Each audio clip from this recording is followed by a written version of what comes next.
नमस्कार मित्रों, कैसे हैं आप। ईश्वर से मंगल कामना है कि आप सभी स्वस्थ होंगे।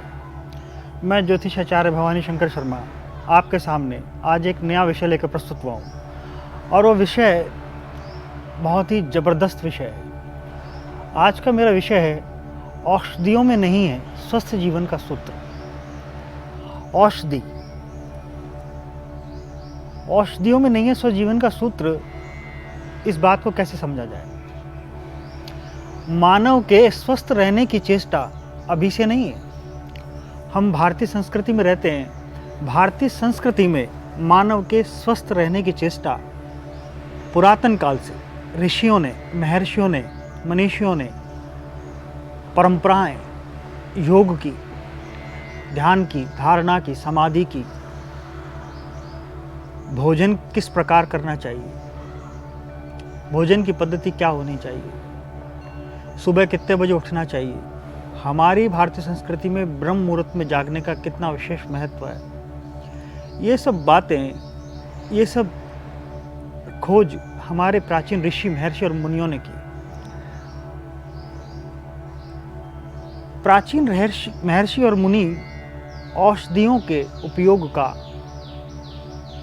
सहारा कम करना चाहते थे, इसलिए उन्होंने योग की परंपरा को विकसित किया, इसलिए उन्होंने जल चिकित्सा को विकसित किया, इसलिए उन्होंने सूर्य चिकित्सा को विकसित किया, इसलिए उन्होंने प्राणायाम, योग, ध्यान, अभ्यास की पद्धति को विकसित किया, जिससे मनुष्य प्राकृतिक संसाधनों का उपयोग करके ही अपने शरीर को स्वस्थ रखे और उसे औषधियों की आवश्यकता ही ना पड़े। औषधियाँ हमारे जीवन पर अनुकूल और प्रतिकूल दोनों प्रकार का प्रभाव डालती हैं।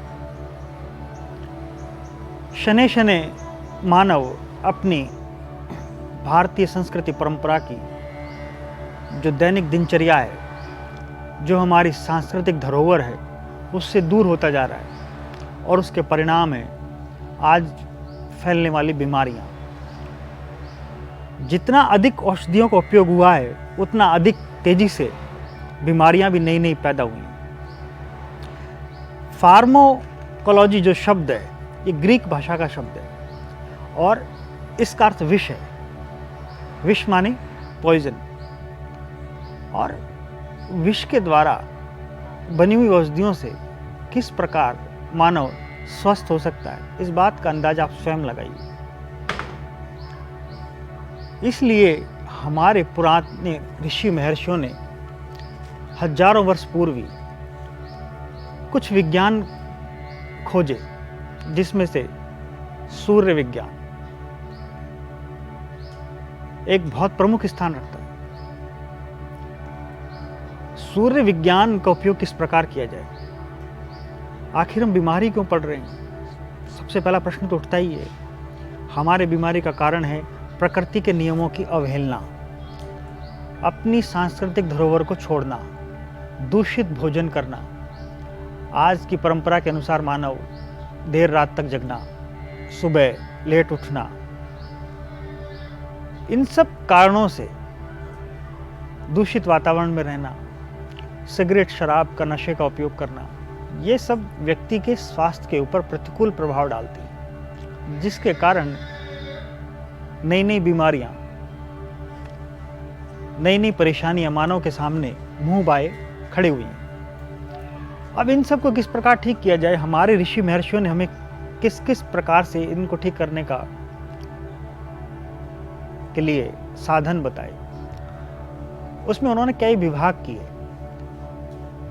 उनका मानना था कि औषधियों से बचा जाए और प्राकृतिक वस्तुओं का उपयोग करके ही जीवन को स्वस्थ रखा जाए।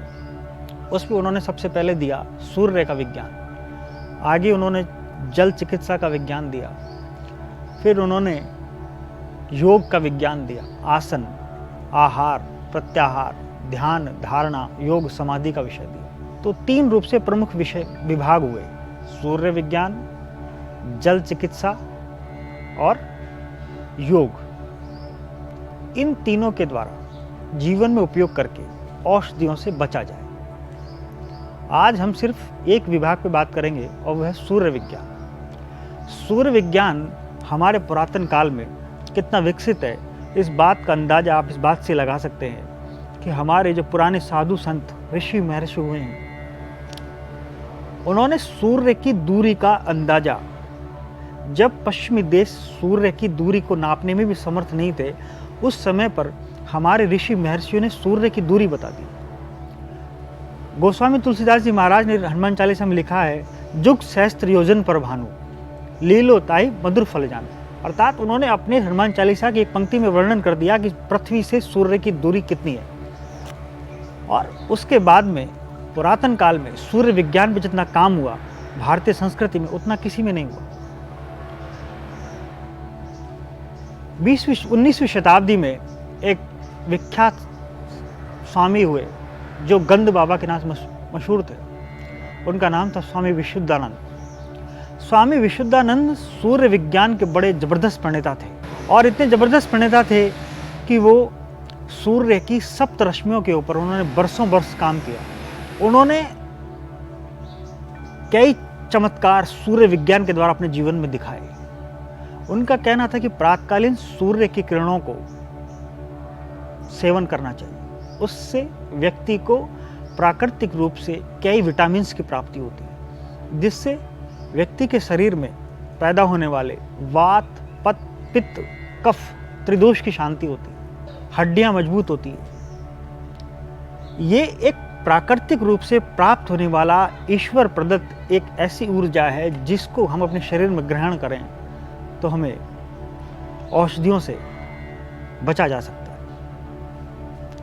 स्वामी विशुद्धानंद ने सूर्य विज्ञान के कई चमत्कार दिखाए। उनके शिष्य महामना महोपाध्याय पंडित गोपीनाथ कविराज ने अपनी पुस्तकों में वर्णन किया है कि स्वामी विशुद्धानंद ने सूर्य विज्ञान के द्वारा गुलाब के पुष्प को जवा के पुष्प में परिवर्तित कर दिया। है अद्भुत आश्चर्यजनक बात। ये हमारे सूर्य विज्ञान की बात है। पंडित गोपीराज कविराज ने अपनी पुस्तक में वर्णन किया है कि सूर्य की सप्त रश्मियों को स्फटिक के श्रीयंत्र के माध्यम से उन्होंने गुलाब के पुष्प को जवा के पुष्प में परिवर्तित कर दिया। और इस चमत्कार को हजारों लाखों लोगों ने देखा है जो स्वामी विशुद्धानंद के जीवन से परिचित हैं। ब्रिटिश काल में सर जॉन वुडरफ नाम के कलकत्ता हाईकोर्ट के एक मुख्य न्यायाधीश थे। उन्होंने अपनी पुस्तक गार्लैंड ऑफ लेटर में लिखा है कि स्वामी विशुद्धानंद ने किस प्रकार सूर्य विज्ञान के चमत्कार के द्वारा पुष्पों को परिवर्तित किया, किस प्रकार सूर्य विज्ञान की पराबैंगनी सप्त किरणों का उपयोग उन्होंने मनुष्य को स्वस्थ करने के लिए किया। ये एक सूर्य के चमत्कार है। अगर ज्योतिष की दृष्टि से देखते हैं, सूर्य ग्रहों का राजा है, आत्मा का कारक है, आत्मबल को बढ़ाने वाला है। हमें प्रतिदिन 8 से 10 गिलास जल पीना चाहिए।